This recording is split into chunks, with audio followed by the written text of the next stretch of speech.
So today we'll actually be talking about Boundary session recording. So for those of you who don't know, Boundary is a secure access solution that standardizes how developers connect their, gives comprehensive security control including just-in-time credentials, just-in-time network access, and just-in-time permissions. And one recent capability that we introduced is session recording, so that users can actually see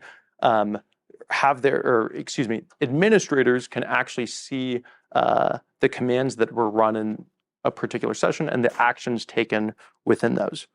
So my name is Pete Payson. I head up product management here at HashiCorp for Boundary. I've been with the company for a number of years, really starting the Boundary project with a number of my colleagues, and I'm really excited to talk to you about one of the biggest milestone capabilities, session recording. And for those that don't know, session recording was actually the driving impetus for us to develop Boundary initially. We had a number of different users and customers ask for us to add session recording into our Vault product. It turns out that's kind of distorts and bloats the use case of Vault, and in keeping with the kind of Unix-like philosophy of our tools of purpose-built tools for different use cases, Boundary ultimately became an offering to not only give session recording, but also give comprehensive secure session establishment to remote endpoints.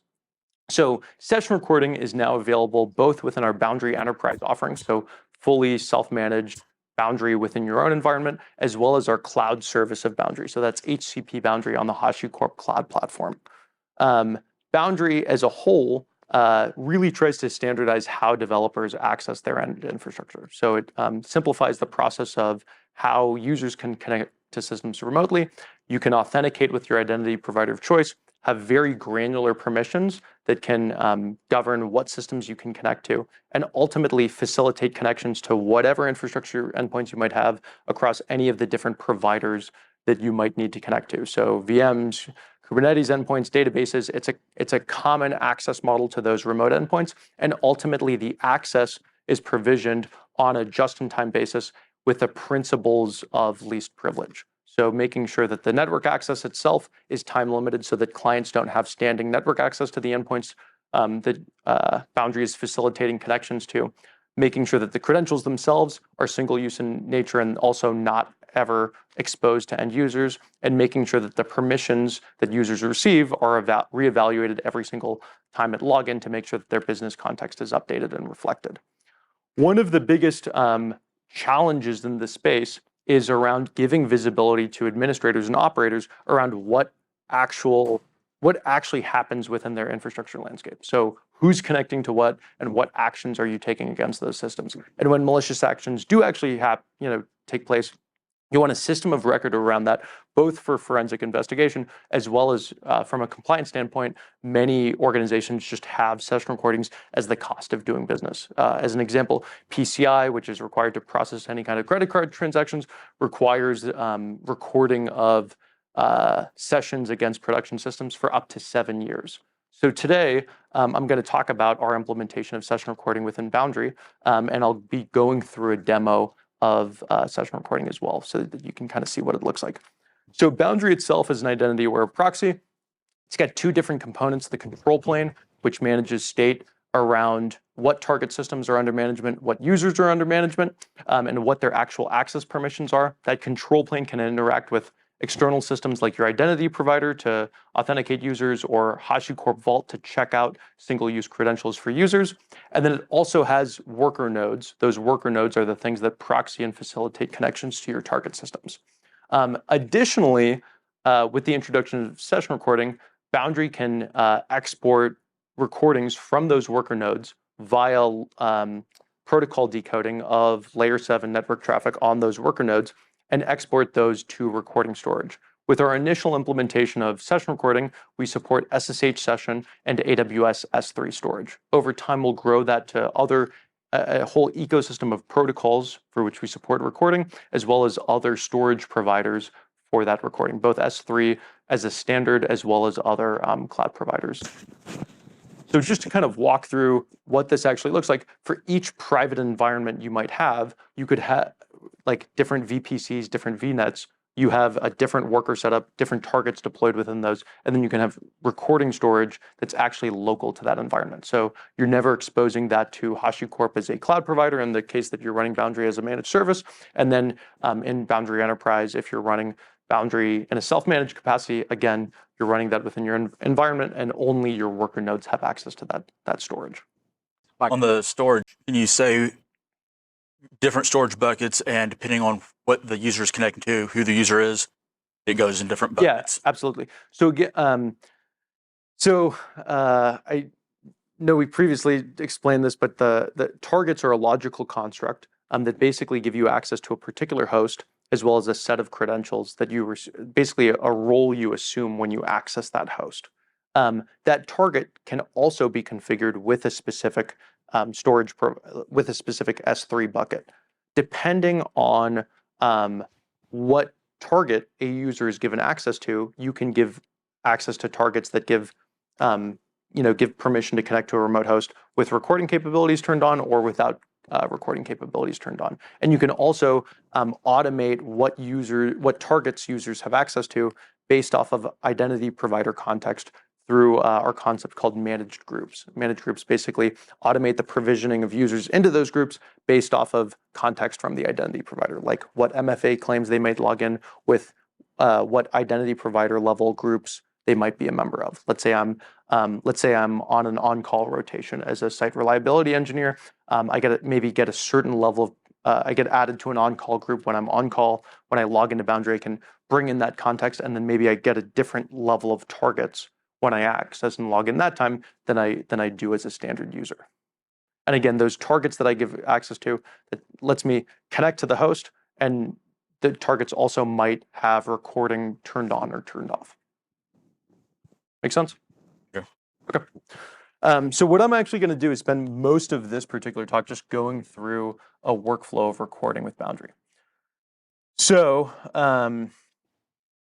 first, I'll kind of just go through the process of initiating a session with Boundary, and then we'll walk through what it actually takes to configure the recording and how we're setting this up. So let's first go through as an end user. So let's take that example of me as an SRE. I log in, during an on-call rotation, and I log into Boundary.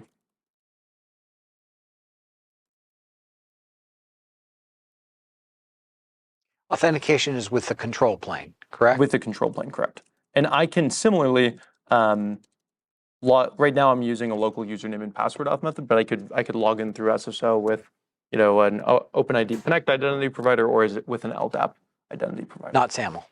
Not SAML today, no. Good question. And I've got the Boundary CLI on the right, as well as the Boundary desktop client, which is available for Mac, Windows, and Linux on the left. So after logging in, you can see that I've got two different targets, to your point. One is just a dev SSH access. So this is just connecting to a remote endpoint without the use of recording. Another is a production SSH endpoint. And I'll show the administrator view where you can actually see the session record, the object storage that I'm attaching to this target. But when I go and log into this particular endpoint, which I can do, this is Northwind prod SSH. So let's say I'm going in as an SRE, and I'm connecting to this endpoint. So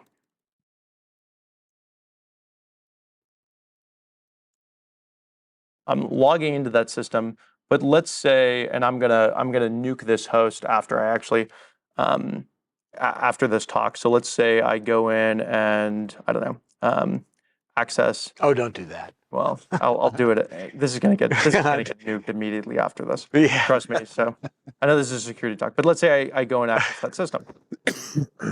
Let's now go into the actual Boundary administrator portal, which is available over the internet as a browser UI, and go in and actually see the recording for that session. I've already logged in within my SecOps organization. I've got my AWS resources set up, and I can go in and see the session recordings for this organization. The one that I most recently created, which we can see based off of the timestamp This is a UTC time, and I'm on the Pacific Coast for anybody at home trying to audit whether or not this is live or not. I promise it is. I can go in and see the actual session itself. So in that session, it was just an interactive session. So I only spawn one SSH channel over that. So it's only one connection over that session. It wasn't like I was multiplexing multiple different SSH connections. If I did, I'd actually be able to see those different channels.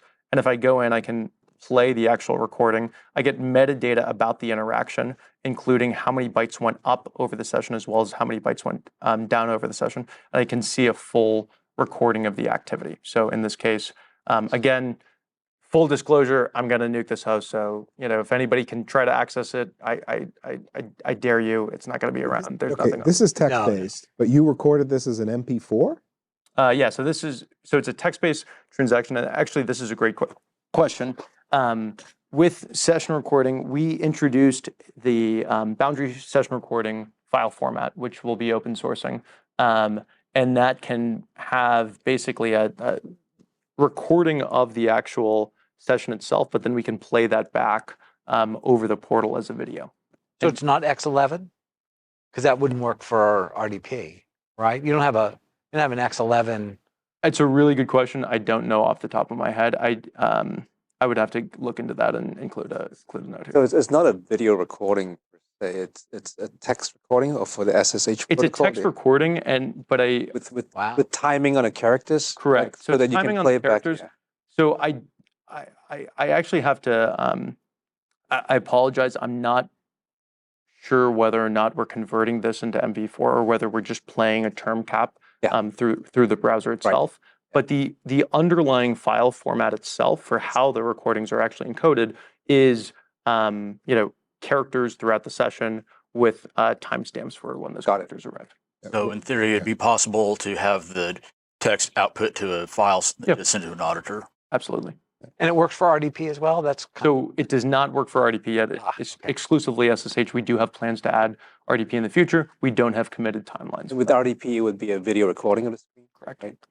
Right. And grab that. I lost something in the translation. I don't know. No. I mean, I'm thunderstruck. But we can talk more about that later at your convenience. I don't want to derail you. No. They're excellent questions. So walking through the actual target configuration process. If I go and configure access to these hosts, again, the target is a logical construct. So in this particular case, I'm having a set of host sources that I can connect to. That host source, and I'm just going to make sure that folks can see the screen here, is basically a set of addresses that I can connect to. So this is that private EC2 address that we had previously talked about running on a private VPC. And then the target also has a set of credential sources. So those injected application credentials, in this case, is just a SSH username and password. I'm storing that within Boundary itself. However, I can create a credential set for Boundary that reaches out to a Vault API namespace and checks out credentials from Vault. So I can either do static credentials in the case of this particular demo, or I can do dynamic credentials as well.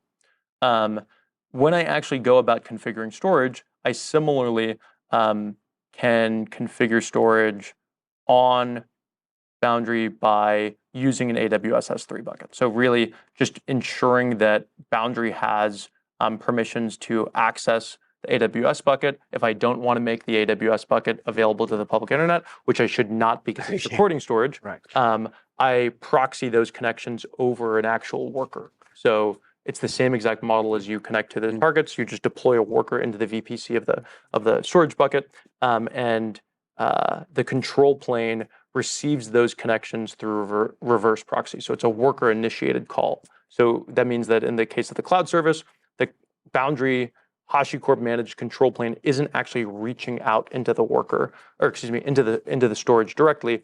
It's a worker initiated call. So you don't need to allow inbound connections to those recordings, because again, some of the most sensitive data on your network is going to be in those recordings. You really want those in a lockdown capacity. And so likewise, does the worker resolve the DNS name in your previous Yes. screen? The Yes. worker resolves the DNS name, so you could So use, it's local for example, DNS. root 53 private DNS. Right. It's local DNS for the terminating worker. So long as the terminating worker can resolve a route to that endpoint. The last you worker can in the use that. chain. Correct. That's the The last reservation. worker in the chain for Yeah. whatever resource you're dealing with. So Yeah. it's the same concept when Boundary proxies connections to Vault. So if I don't actually have this set up within this particular environment, but I can kind of talk through this. If I were to create a credential store within Boundary, again, credential stores are the things that store credentials. I can either do a static one that's native within Boundary, or I can do a Vault one. When I go through the Vault one, I can similarly proxy those connections through workers. So I can add a filter that basically says only add workers with such and such tags. So I could say something like prod in tag slash environment, which I could just tag the different workers in my setup with that metadata. Again, this isn't going to work because I actually haven't stood up the Vault environment. So, but the idea being that it's the same exact process rather than having these critical components of your system having to allow inbound connections from the managed control plane. It's a completely different threat model. You're deploying these workers there, and then they're punching a hole out rather than you having to punch a hole in. Yeah. That's the same model for credential stores. It's the same model for recording storage, and it's the same model for targets as well. Point of clarification on Vault. Sure. I don't have to have Vault for Boundary, right? Yeah. So it just gives me certain functionality like a one-time use credentials. Exactly. So in this demo, again, if we go back to that target is not using neither of these targets is using a Vault credential. They're using static credentials stored within Boundary securely.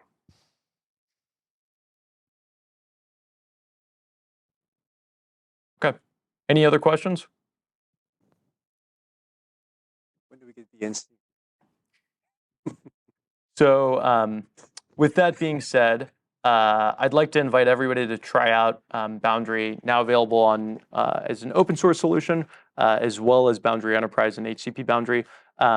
Again, session recording is available only on Boundary Enterprise and HCP Boundary today. You can find that at hashicorp.com/boundary. We've got a number of different education materials and tutorials, and would love to have you follow along. What we've talked about today is just what's available now. If you look at the track record, it's been going pretty fast, and I think it'll continue to do so.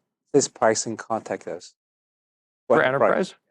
So and then all the cool features you just showed us today, it has to be Enterprise. Right? No, so for HCP Boundary, so the cloud service can access every single thing that we've talked about, and that pricing is available totally publicly. Okay, so HCP Boundary, we can get all the features we just saw. Every single thing that we just saw, it's the same exact workflow, same exact API as Boundary Enterprise, and it's a one-click deployment. It is super easy to set up. My personal recommendation, if you're not hitting my mic, my personal recommendation, if you want to try out Boundary, is to use HCP Boundary because it's the easiest way. And standard will do it. Doesn't have to be plus. Plus 40 cents more per session. Correct. So session recording is on plus. That being said, on HCP Boundary, it is a freemium offering, so you get 50 sessions free per month. So if you want to sandbox your environment or play around with it, you can do it totally free. And that sessions per month. Right, 50 sessions per month for free, and then that also means that you can try out Boundary with any number of users on any number of systems for free. You can onboard every single identity within your organization, onboard every single end target within your organization, and then unless people actually use it, it's zero. As long as no one connects, it's okay. Correct.